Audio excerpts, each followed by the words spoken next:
Welcome, everyone. Today, the world seems to be changing at a very rapid pace. Knowledge is exploding.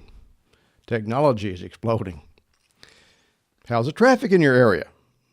I noticed quite an increase in traffic where I live over the past few years. People are going here and there, back and forth, all over the place. In the book of Daniel, chapter 12, verse 4, concerning the time of the end of the age, we read that, many shall run to and fro, and knowledge shall be increased. The God's Word version says, many will travel everywhere, and knowledge will grow. I suppose we shouldn't be surprised that knowledge has increased, or as I said, exploded in the past few years.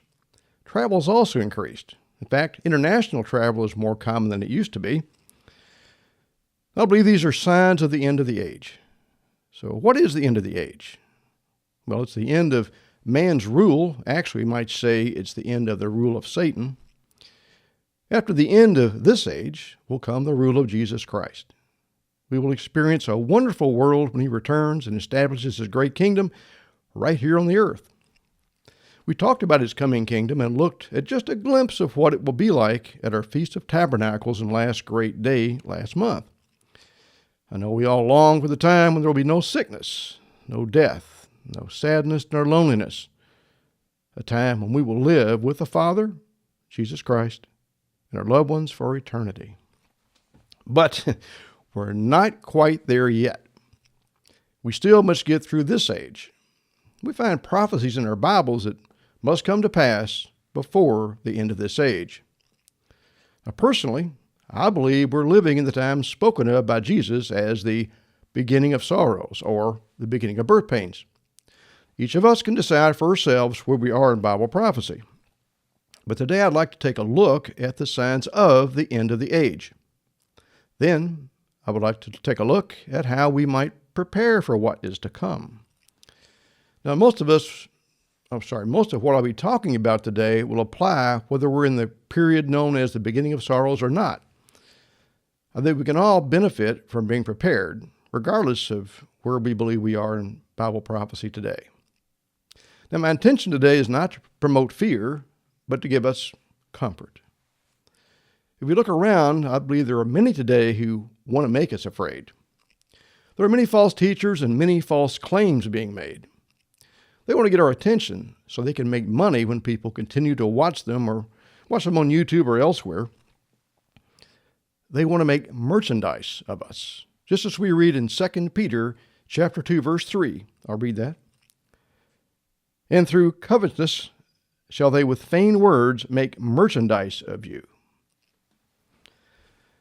In a world where greed and deception are commonplace, who can we rely on for the truth? Well, of course, our Heavenly Father and His Son.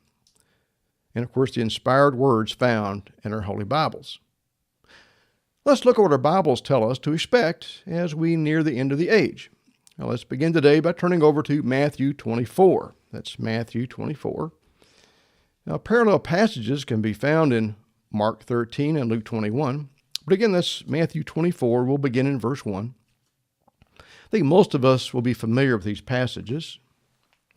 Matthew chapter 24, beginning in verse 1. And Jesus went out and departed from the temple, and his disciples came to him for to show him the buildings of the temple. And Jesus said to them, See you not all these things? Verily I say to you, there shall not be left here one stone upon another that shall not be thrown down. I suppose this was difficult for his disciples to comprehend. The end of the age was also something Jesus' disciples, I suspect, found difficult to understand. They asked Jesus in private what signs there would be at the time of the end of this age. Verse 3. And as he sat upon the Mount of Olives, the disciples came to him privately, saying, Tell us, when shall these things be? And what shall be the sign of your coming and the end of the world? The word world here should really read age. So Christ's disciples asked him privately about the signs of the end of the age. Now, verse 4 begins Jesus' answer to his disciples' question. How many of the things that Jesus described to his disciples are occurring today? Well, let's take a look. Let's see, verse 4. And Jesus answered and said to them, Take heed that no man deceive you, for many shall come in my name, saying, I am Christ, and shall deceive many. Are there ever people trying to deceive us today? And they're doing a pretty good job of it, I might say. We need to be very careful that we do not become deceived. It's easy to do. Verse 6. And you shall hear of wars and rumors of wars. See that you not be troubled, for all these things must come to pass, but the end is not yet. Of course, we know about Israel versus Hamas, and the Houthis, and Hezbollah, and Iran. But it's not like it was before. We had skirmishes, you might say, in the Middle East, but now we're coming to all-out war, it seems like. Things are getting much more serious since Hamas attacked Israel last year on God's last great day. We got Russia and Ukraine. Apparently North Korea is now sending thousands of troops to fight alongside the Russians against Ukraine. And this might bring other countries into this war. That's becoming a concern. We also have rumors that China might attack Taiwan soon. They've been talking about that. Verse 7. For nation shall rise against nation, and kingdom against kingdom. Now, we're certainly seeing this today. It seems that countries just can't get along with each other. The word nation here in verse 7 is from the original Greek word ethnos, which means race. Racial tensions, which I thought were easing in the past, seem to be on the rise. As I said in my announcements today, the United States will be having a presidential election in just 3 days. Years ago, people generally accepted the results of our election, regardless of whether their candidate won or not. It was peaceful. But today, each side seems to want to rise up and fight against each other. According to a recent article in the Associated Press, quote, about 4 in 10 registered voters say they are extremely or very concerned about violent attempts to overturn the results after the November election. Close quote. That was shocking when I read that. It seems that the United States are not so united anymore. Now we're fighting among ourselves. We don't need a foreign country, it seems. Let's continue in verse 7. And there shall be famines and pestilences and earthquakes in divers or many different places. Let's look at these conditions that will be occurring in different places at the end of the age. First, let's check out famines. What about famines? I ran across an article found in the Voice of America dated October 31st, 2024. That was just 2 days ago. The title of the article is UN warns global hungry hotspots growing. Here's a quote from the article. Quote, a new UN report warned Thursday that conflict, climate, and economic stress are driving severe hunger and in some cases famine conditions in 22 countries and territories with no likelihood for improvement in the next 6 months. So you have conflict impacts, climate impacts in the same countries, as well as both the combination of the two turns into economic devastation for people. Arif Hussein, chief economist of the World Food Program, said of the main drivers of the hunger crisis to reporters in a video briefing. The situation is most severe in the Gaza Strip, Sudan, South Sudan, Haiti, and Mali, where millions of people are in the highest levels of food insecurity, meaning famine, risk of famine, or starvation are happening, end quote. But these are not the only parts of the world where a lack of food results in death. We see war and smaller conflicts making food hard to obtain in many places. Add to that all the flooding and drought that has devastated crops all over the world, and famine is becoming more of a threat today. Pestilences. What about those? In the United States, we just had an E. coli outbreak at McDonald's. we've seen a listeria outbreak. There have been outbreaks of measles. And of course, COVID-19 is still hanging around. This past August, the Director General of the World Health Organization declared Mpox to be a public health emergency of international concern. Look for more of that coming up. And from the World Health Organization earlier this week, quote, the World Health Organization today published a new report on tuberculosis, revealing that approximately 8.2 million people were newly diagnosed with tuberculosis in 2023, the highest number recorded since the World Health Organization began global tuberculosis monitoring in 1995. This represents a notable increase from the 7.5 million reported in 2022, placing tuberculosis again as the leading infectious disease killer in 2023, surpassing COVID-19. End quote. Well, I'll stop here, but pestilences abound today. Next, what about earthquakes? I keep track of earthquakes all around the world, and we seem to be having very many of them today. According to the United States Geological Study, we have had 108 significant earthquakes so far in 2024. But there's actually much more to this. Some of us might remember that the original Greek word translated as earthquake here in Matthew 24, verse 7 is the Greek word seismos. That was the original word. According to Strong's dictionary, the Greek word seismos means a commotion of the air or of the ground. Now, an earthquake is certainly a commotion of the ground, but sinkholes, volcanoes, and mudslides are also commotions of the ground. But seismos is just not limited to earthquakes. And also seismos can refer to disturbances of the air, such as storms.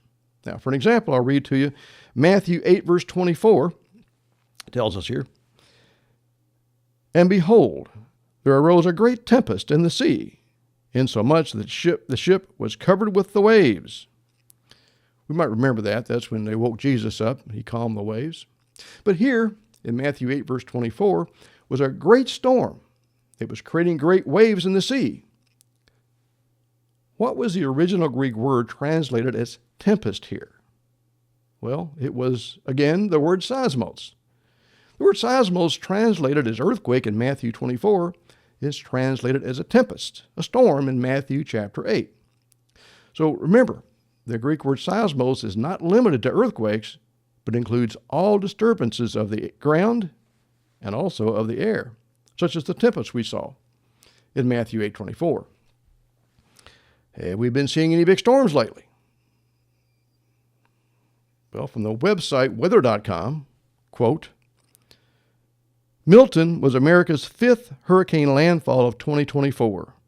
This hasn't happened very often, close quote. I think we tend to forget about these things right after they happen. But in 2024, in the United States alone, we had hurricanes Beryl, Francine, Debbie, Milton, and Helene. Plus, there was an unnamed storm that went up the East Coast, causing major flooding and much damage.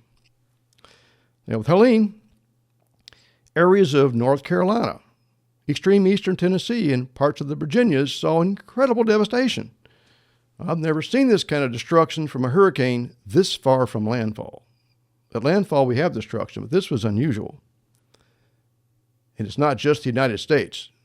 This is happening all over the world. Spain experienced large storms last Tuesday and Wednesday. As of yesterday, flooding in Spain has killed at least 205 people there. From CBSNews.com, quote, the damage from the storm Tuesday and Wednesday recalled the aftermath of a tsunami, with survivors left to pick up the pieces as they mourn loved ones lost in Spain's deadliest natural disaster in living memory. Many streets were still blocked by piled-up vehicles and debris, in some cases trapping residents in their homes, end quote. So what do all these signs that Jesus spoke of mean? If we're seeing them, how do they relate to the end of the age? Let's continue in verse 8.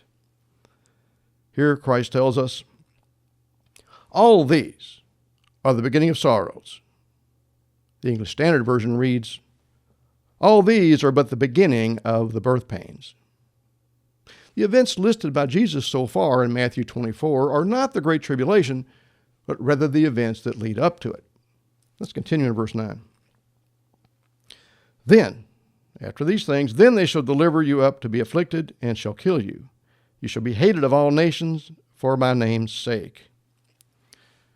Well, this has been going on in other countries for some time now. We've seen this not so much here, but other places. But now here in the United States, we're seeing Christians becoming the target of attacks. You know, it's really hard for me to believe, but Christians are becoming hated today. When we stand for what our Bibles call good, we're called haters ourselves, simply for following the words of our Bibles. What God calls good, the world today, even our own country, calls evil. What the world calls good, God calls evil. One example of that is all the sexual immorality that's being promoted today by the world. We're aware of that. Let's continue in verse 10. And then shall many be offended, and shall betray one another, and shall hate one another. Well, you probably know it, to me at least, it seems that people today are offended by just about anything and everything. Everything offends people. It's incredible. Let's go ahead in verse 11. And many false prophets shall rise and shall deceive many. Well, that's certainly happening. And I fear that some of us are being led astray by the false prophets of today. Now, this is a major concern of mine. I've spoken about it before, so I'll say one more time, please be careful who we listen to, and always prove all things and hold fast that which is good and true. Verse 12. And because iniquity shall abound, the love of many shall wax cold. And today, sin does abound in our world. The love we should have for God and for each other is turning cold. Verse 13, but here's some good news for us. But he that shall endure unto the end, the same shall be saved. So, we all need to hang in there and trust God. He knows what he's doing. His goal is to get as many of us as possible into his great coming kingdom. So we'll be okay. Verse 14. And this gospel of the kingdom shall be preached in all the world for a witness unto all nations, and then shall the end come. I just realized something.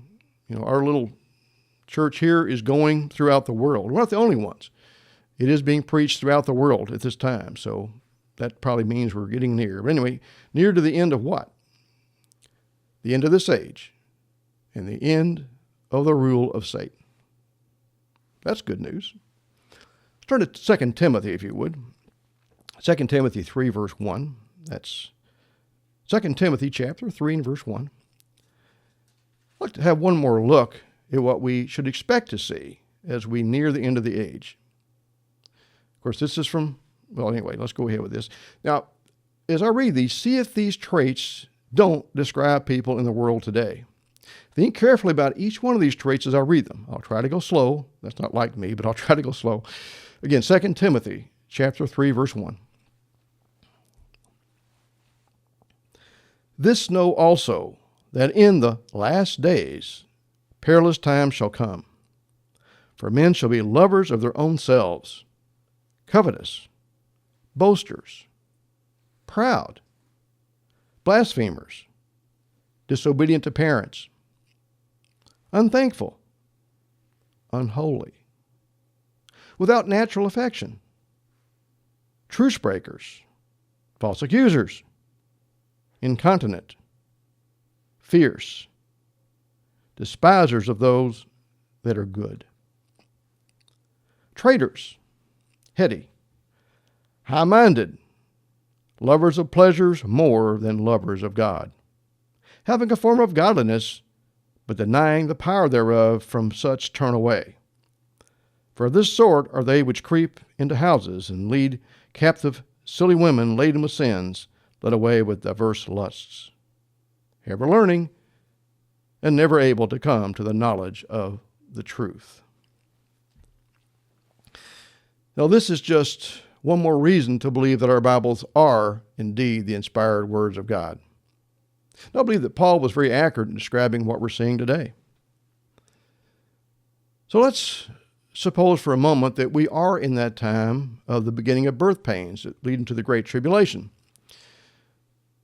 So what, if anything, should we do about it? Is there anything we should do? Or just keep doing what we're doing, I guess. But let's turn over to Proverbs, if you would. That's Proverbs, go to chapter 27. That's Proverbs, chapter 27. We'll start in verse 12. That's Proverbs 27, verse 12. Now, if we are in the beginning of sorrows that Jesus spoke about, we know things will gradually continue to get worse. But should we just ignore these signs given to us by Christ, Paul, and others? Again, Proverbs 27, verse 12. Here's what we read there. It tells us, a prudent man foresees the evil and hides himself, but the simple pass on and are punished.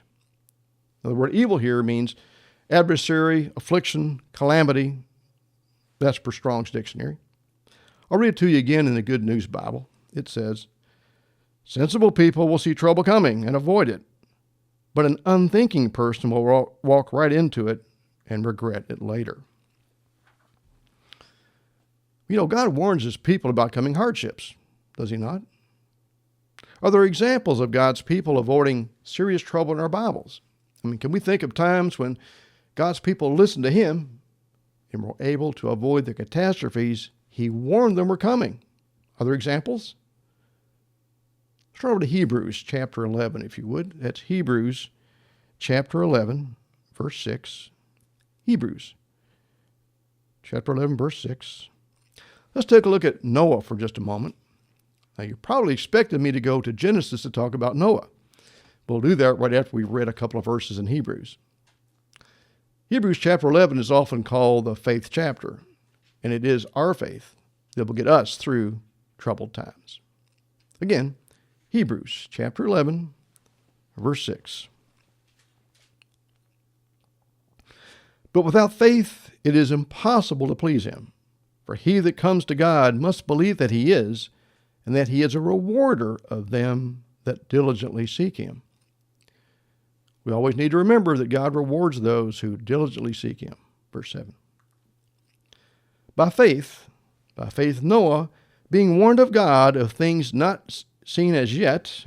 Now, think about this. Unlike us today, Noah was really seeing no outward signs that a great flood would be coming. Nothing was there to show him that, but we know Noah believed and trusted God. Again, verse 7. So, by faith Noah, being warned of God of things not seen as yet, moved with fear, prepared an ark to the saving of his house, by the which he condemned the world and became heir of the righteousness which is by faith. So how did Noah prepare for the coming great flood? Well, he followed God's instructions, basically. Okay, let's now go ahead and go back to Genesis 6, verse 21. Back in our Bibles to Genesis 6, verse 21. Now, in the interest of time, we're not going to read the entire account of Noah and the flood. That would take too long. But we know that Noah and his son built the ark to God's specifications. Again, Genesis 6, verse 21. In addition, God told Noah, and take you unto you of all food that is eaten, and you shall gather it to you, and it shall be food for you and for them. Thus did Noah according to all that God commanded him, so he did. The point here is that Noah was obedient to God. He prepared for the coming flood. He gathered the food that would be needed. He was certainly rewarded for his obedience. And think about this. He took care not just for himself, he took care of his family, right? His family. We'll get to that in a minute. So, Noah obeyed God. What about Joseph in Egypt. Remember that? Well, in Genesis chapter 41, the Pharaoh of Egypt had a dream. He dreamed about 7 fat cows, but after that, he dreamed about 7 very skinny cows that ate the 7 fat cows. Okay, staying in Genesis, let's turn over to chapter 41. We'll begin in verse 1. That's chapter 41 in Genesis, and we'll start right there in verse 1. Let's check out this dream of the Pharaoh about the cows and his dream that followed about the 7 years of corn. Again, that's Genesis chapter 41, verse 1. I'll be reading these verses in the contemporary English version of the Bible. Again, Genesis 41:1. 2 years later, the king of Egypt dreamed he was standing beside the Nile River. Suddenly, 7 fat, healthy cows came up from the riverbank and started eating grass along the bank. Then 7 ugly, skinny cows came up out of the river and ate the fat, healthy cows. When this happened, the king woke up. Verse 5. The king went back to sleep and had another dream. This time, 7 full heads of grain were growing on a single stalk. Later, 7 other heads of grain appeared, but they were thin and scorched by the east wind. The thin heads of grain swallowed the 7 full heads.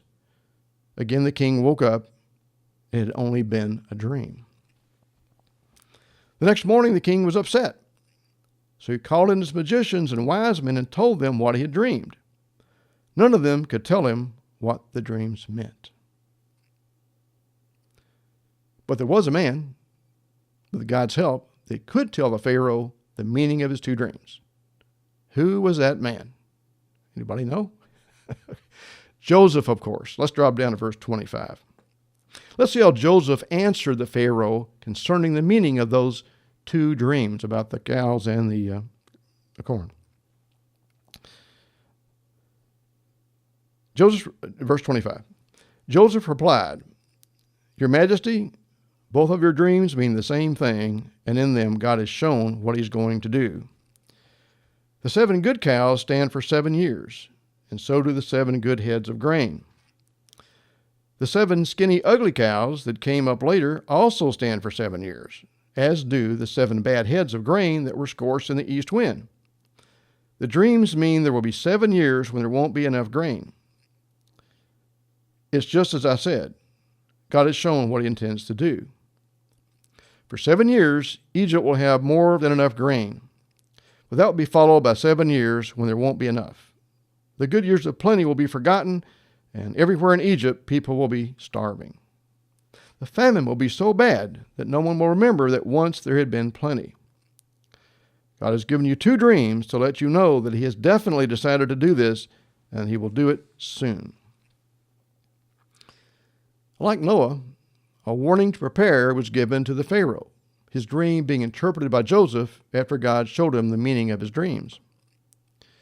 Now, because Joseph had revealed the meaning of his dreams, the Pharaoh appointed Joseph to be second in command and take care of that coming famine. Let's take a look at that in verse 39. I'm going back to the King James, by the way.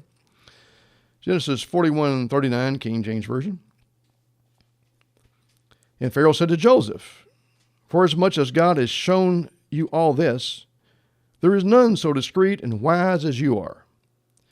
You shall be over my house, and according unto your word shall all my people be ruled.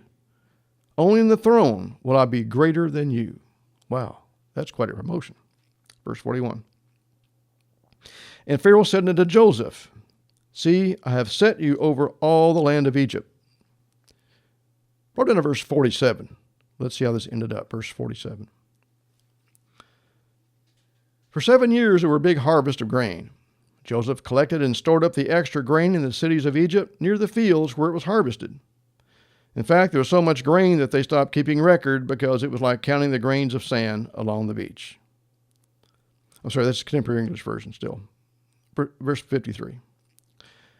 In the 7 years of plenteousness, I'll get that right, that was in the land of Egypt were ended. 7 years of plenteousness were ended. And the 7 years of dearth began to come, according to Joseph, as Joseph had said, and the dearth was in all lands. But in all the land of Egypt there was bread.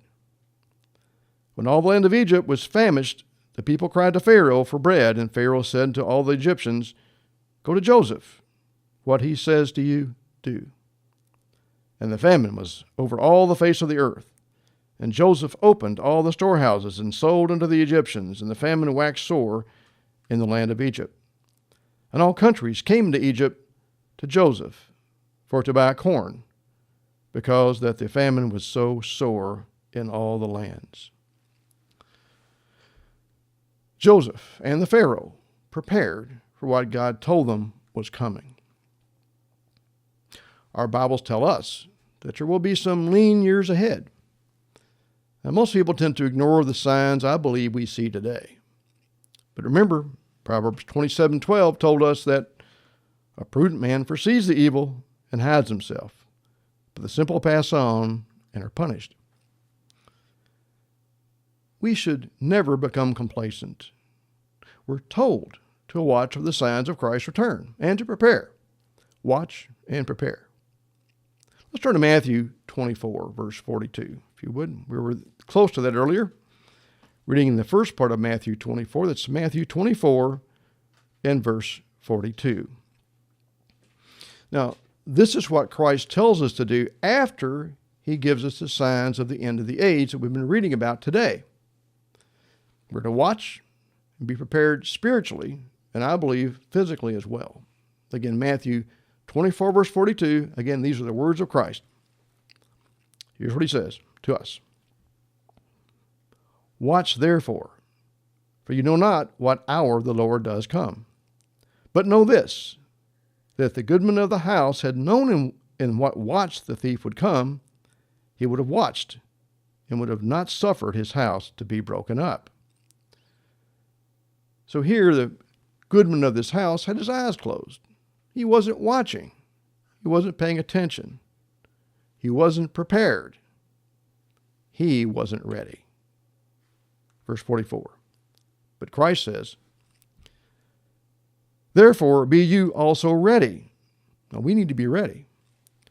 For in such an hour as you think not, the Son of Man comes.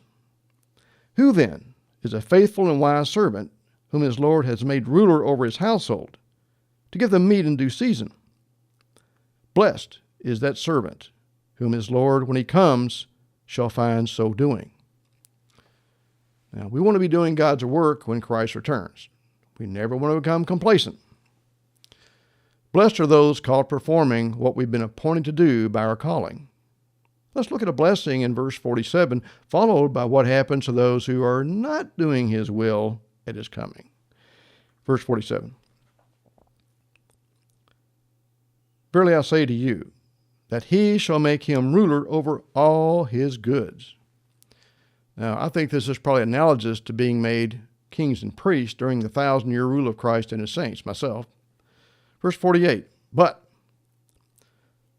and if that evil servant shall say in his heart, My Lord delays his coming, and shall begin to smite his fellow servants, and to eat and drink with the drunken, the Lord of that servant shall come in a day when he looks not for him, and in an hour that he is not aware of, and shall cut him asunder, and appoint him his portion with the hypocrites.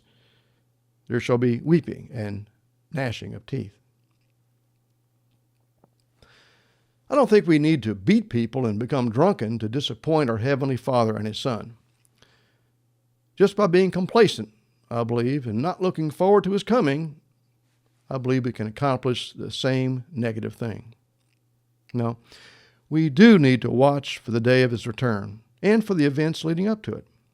Now, Christ repeats this over in Matthew 25, verse 13. I'll read that to you. He says again, Watch therefore, for you know neither the day nor the hour wherein the Son of Man comes. So again, we're told to watch.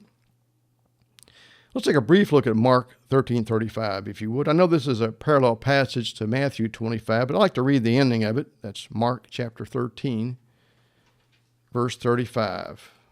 Mark chapter 13 and verse 35. Just for emphasis. Here we read, again, Christ says, Watch you therefore, for you know not when the master of the house comes, at even, or at midnight, or the cock crowing, or in the morning, lest coming suddenly he find you sleeping. And what I say unto you, I say unto all, watch. According to Christ, we need to watch. We don't want to keep our heads in the sand. But, Alan, we might say, no one knows the day and hour of Christ's return. Why should we bother to watch? Well, for one thing, Christ told us to, right? But let's turn over to 1 Thessalonians next, if you would. That's 1 Thessalonians chapter 5 and verse 1 right there. 1 Thessalonians chapter 5. Now, it's true that we do not know and will not know the exact time of Christ's return. His return will be as a thief in the night. But we can know the season if we watch. Again, 1 Thessalonians 5 verse 1. Here Paul is speaking to the brethren at the beginning here. That's us. Here's what he says. But at the times and the seasons, brethren, you have no need that I write to you. For yourselves, that's us, the brethren. For yourselves know perfectly that the day of the Lord so comes as a thief in the night, which I just said. For when they, now, the they here is referring to the world and not Christ's disciples. He's talking about them, not us right now. Let's reread that. For when they shall say, peace and safety, then sudden destruction comes upon them as travail upon a woman with child, and they shall not escape. But what about us? What about us? Verse 4. But you, brethren, now he's speaking to us. But you, brethren, are not in darkness, that that day should overtake you as a thief. You are all the children of light and the children of the day. We are not of the night, nor of darkness. Therefore, let us not sleep as others do, like the rest of the world. Again, their heads are in the sand. But let us watch and be sober. Again, we're told to watch. What should we be doing? Paul tells us, let us not sleep as others do, but let us watch and be sober. Revelation chapter 3. A lot of scriptures here, but I'd like to see some of these. Revelation chapter 3, verse 3. Revelation 3:3. So we see that we're told repeatedly to watch and to be ready, be prepared for Christ's return at any time. We're to keep in mind what we were given when we were called and what we've learned. And we are to continue to repent, and we are to watch. Again, Revelation 3, verse 3. Remember therefore how you have received and heard, and hold fast, and repent. If therefore you shall not watch, I will come on you as a thief, and you shall not know what hour I will come upon you. So we need to watch for the signs of the second coming of Jesus Christ, the signs we're, I believe, seeing today. And we need to be prepared, both spiritually and physically. We've been talking about some of the ways to prepare spiritually. We need to repent and be doing the will of God both today and when Christ returns. We don't want to slack off. We need to watch. We need to pray. But are there any physical preparations we might make as we approach the time of his return? Are there any physical things we might want to do? Let's look over at Luke chapter 22. Luke chapter 22, and we'll go to verse 35. That's Luke 22, verse 35. Now, previous to this, when Christ was physically present with his disciples, he commanded them to go forth, really with nothing. They were to take no money, no food, not even any shoes. But at his Last Supper, Jesus told them to prepare as he was about to leave them, in the physical sense anyway. Let's see what he told them again in Luke 22, verse 35. And he said to them, when I sent you without purse and scrip and shoes, lacked you anything? And they said, nothing. Verse 36. Then said he to them, But now he that has a purse, let him take it, and likewise his scrip. And he that has no sword, let him sell his garment and buy one. Now we see Jesus telling his disciples to prepare. they were to take their purse where they held their money. Likewise, the scrip, that was a pouch for food. Now that is, if they had those things, if you caught that. But we might notice in verse 36 that taking a sword wasn't optional. The disciples were told to sell their garment and buy one.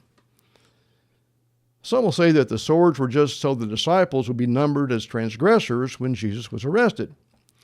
Now, personally, I don't believe that Christ would have commanded his disciples or anyone else to sin. The swords may have been for their protection. Peter, at Christ's arrest, cut off one of the soldiers' ears defending Jesus. The soldier's name was Malchus, by the way, but you might note that Jesus did not condemn Peter for defending him. In fact, I'll read this to you. John 18:11. Then said Jesus unto Peter, Put up your sword into the sheath. The cup which my Father has given me, shall I not drink it? Jesus was to go with the soldiers to fulfill prophecy. Peter was simply told not to interfere with this. Now, what about us? Do we need to be prepared in the physical sense? Turn next to 1 Timothy chapter 5. That's 1 Timothy chapter 5, and we'll go to verse 8. That's 1 Timothy chapter 5, verse 8. I think we'll find that we're not just to be prepared for ourselves, but we are to be prepared to help others, as well as ourselves, especially those of our household. Again, that's 1 Timothy 5, verse 8. Here's what we read. It says, But if any provide not for his own, and especially for those of his own house, he has denied the faith, and is worse than an infidel. Read that to you in the English Standard Version. But if anyone does not provide for his relatives, and especially for members of his household, he has denied the faith, and is worse than an unbeliever. That's pretty bad. Now, we need to continue to provide for our families. And that means preparing for times when everything's not going perfectly well. We've already seen a few bumps in the road. Being prepared for trouble is something we should always practice. For just one simple example, it's best not to let the fuel in our vehicles get too low. Now, I formerly taught at a college in Louisville, Kentucky. This college was right across the interstate from the Louisville International Airport. I was running very low on fuel as I drove to work one morning. Should have gotten it the night before, but I was tired. I was pushing it. So I was running a bit late, so I decided to fill it up with gas across the street after my workday was over. I had enough to get across the street, I figured. And my day was going as it always did. Everything seemed fine. But then, all of a sudden, something felt wrong. Have you ever had a feeling something was wrong, but you didn't know what it was? Just drove you crazy? Everything looked okay, but something just wasn't right. I was being distracted from teaching my lesson that day because I just knew something was wrong, but I didn't know what it was. Then it came to me. As I would speak to my class, normally, airplanes would take off right over our building. They'd come to the airport right over top of us. So every now and then I'd have to stop for a plane and then resume as soon as the noise was passed. I'd be talking, I'd just stop and resume when the plane was passed. Everybody was used to that. And I would do this several times during class. What I finally realized was that I had not stopped at all during this class. No planes had come over making all that noise.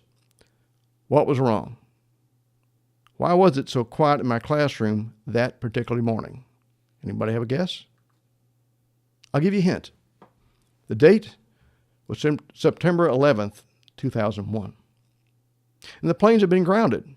That's why I was not being interrupted as usual. Well, we sent the students home early that day. And now it was time to put some gas in my car before I ran out, because I thought I was about to. No problem. I just fill up the gas station across the street. But to my surprise, it was a very long line to get to that gas station. It extended down the street, blocking one lane of traffic. So, okay, I'll drive to the next station. But all the stations were about the same. The traffic backed out into the street. I was afraid I would run out of gas sitting in line and waiting to get gas. Somehow, maybe my prayer did this, but I made it back to my house somehow, went to my local gas station very late that night, and was actually able to get gas.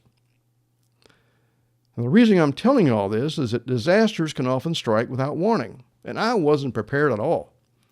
Now I make sure I have enough gasoline in our vehicles to make it home, at least without the need to stop and get gas. I never get that low anymore. But gasoline is not the only thing that might suddenly be hard to get during an emergency. Food, water, even shelter might become problems when we see natural disaster or civil unrest or even war occur. FEMA, the Federal Emergency Management Agency, has many suggestions on how to prepare. We've placed a link for more information on our website. Just click on the Are You Ready link there. Are you ready? Should be a link on our website for some more tips. We won't go through them all today. But for example, FEMA suggests having food and water for 3 days minimum should disaster strike. 1 gallon of water per person per day minimum, and canned foods, dry mixes, and freeze-dried foods. In other words, food that does not need refrigeration, that's good to have on hand. And we might want to have more than the minimum 3 days of supplies on hand that FEMA recommends. I'd gamble that those in North Carolina that are still suffering from Hurricane Helene might suggest a bit more than those 3 days of supplies. But each of us has to evaluate our own situation and be prudent in our preparations, and of course pray about this. Now, I'm not trying to scare anyone today. I'm just attempting to remind us that things can and do go wrong. It's our responsibility to provide for our families, and that means being prepared for emergencies, both today and as we head into these end times. And being prepared helps actually reduce our stress and anxiety before, during, and after an emergency. Let me quote FEMA on this. Those are my words. Let me quote FEMA. They say, quote, "Being prepared can reduce fear, anxiety, and losses that accompany disasters. People also can reduce the impact of disasters and sometimes avoid the danger completely if they are prepared." End quote. Again, my purpose today was not to frighten anyone, just to remind us to prepare, to be ready if disaster strikes, to have some extra food and water on hand just in case, maybe to keep our gas tanks from becoming too low. We need to provide for our families, or else God will consider us worse than non-believers. So let's prepare for the days ahead in the physical sense, and even more importantly, in the spiritual sense. We need to really come close to God. We need to stop playing around if we are and come very close to God.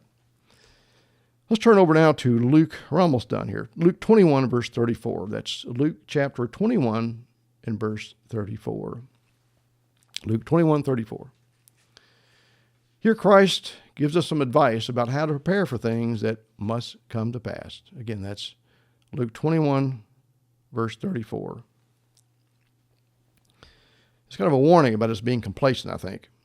Luke 21:34, Christ says, "And take heed to yourselves, lest at any time your hearts be overcharged with surfeiting and drunkenness and cares of this life, and so that day come upon you unawares. For as a snare shall it come on all them that dwell on the face of the whole earth. Watch you therefore, and pray always." Watch and pray, "that you may be accounted worthy to escape all these things that shall come to pass, and to stand before the Son of Man." Now, we need to get serious with our relationship with Jesus Christ. We need to stop compromising with the world and strictly follow the ways of Jesus Christ. Let's end today, though, with the comforting words of Psalm 91. Psalm 91. I know we're familiar with that. I don't mean to be gloom and doom today. We have a great king that's on the way. He'll be coming.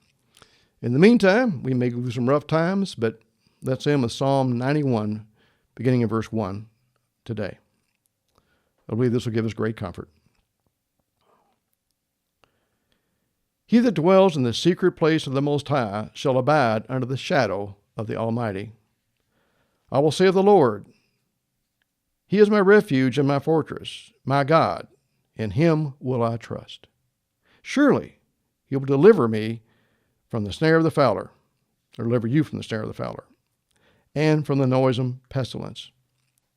He shall cover you with His feathers, and under His wings shall you trust. His truth shall be your shield and buckler.